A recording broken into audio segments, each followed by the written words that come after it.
Welcome to Amplifying Leadership and Tip Thursday with Tara, your weekly dose of practical leadership tips and strategies you can apply immediately with your team and your work. I am Tara Lehman, founder, coach, and consultant at Amplifying Leadership. Each week, I'll share insights and takeaways designed to help you build, enhance, and grow your leadership skills. It's actionable guidance you can use right away. Have you ever spent way too much time staring or trying to make a decision about a decision, weighing all the what ifs or those worst case scenarios, only to realize that maybe you're stuck on something that wasn't even your decision to decide? Me too. Trust me, we all do it. It happens to all leaders at some point. We're holding on to something that isn't ours to decide. But today's tip is about making decisions faster, smarter, and with less guilt, even when those stakes do feel high. I'm going to paint a picture here for you. So a few years ago, I was coaching a leader who was leading a small project team. And a vendor made a mistake that really did cost them a lot of time and some money as well. So this poor leader found themselves, not being able to sleep, thinking about what they should have done, could have done, or would have done differently, really dwelling on what happened. And they were carrying and owning this decision that wasn't theirs. No matter how many, what if scenarios that they ran through, the stress did not go away because this decision wasn't theirs to even have or hold in the first place. Does that sound familiar at all? Because it likely does, even if it's only happened to you once or twice.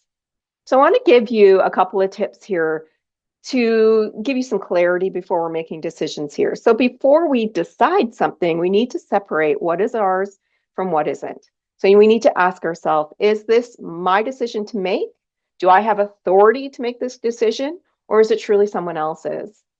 If it's not really yours, your job is to influence or advise or provide feedback, but not carry any guilt on what happens with the decision once it's made. You can also help yourself figure this out by listing the factors that you can control versus the ones that you can't. Again, remembering those things that you influence and those things that you can actually have authority over. Write them down. Maybe it's the 3 things you can influence and the 3 things you can't, and focus on what's actionable for you. And then decide that next step. It's that tiny action that you can help provide a feedback for or influence, because remember, it's progress over perfection, and we don't want to overthink either. This helps us reduce decision fatigue, especially on things that are not ours. Again, we can influence, provide feedback, maybe give advice, but the decision isn't ours. So we really can reduce decision fatigue. It also can help build our confidence in those tough calls of whether or not this is for us to do or not. And it really will free your mental energy because it's not your decision to make. So you can let go of whatever that decision and owning that afterwards is, so that you can make decisions that actually matter and where you have authority. I want you to take maybe 60 seconds. It's not going to take long, but I want you to think of one decision that's been weighing you down this week and ask yourself, is it truly mine to decide? Do I have authority to make this decision? If yes, then great. What's the next step that you can take today? And maybe you can go and check out our tips or, on our Circle community for more information on how to do that. But if it's not, can you let go of the guilt and instead influence or provide feedback or advice? If this does resonate, you want to learn a little bit more, you want to take it deeper, I will be putting a deeper Tip Thursday with Tara inside my Amplifying Leadership Circle community for the Inner Circle members.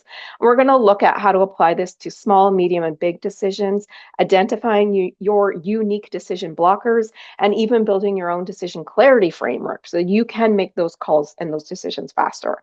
So if you're curious and ready to make decision making less stressful or more strategic, you can join us, and the link will be in the show episode notes. That's your Tip Thursday with Tara for this week. If you're looking to clarify leadership priorities, build strong teams, or empower those around you, I'm here to help.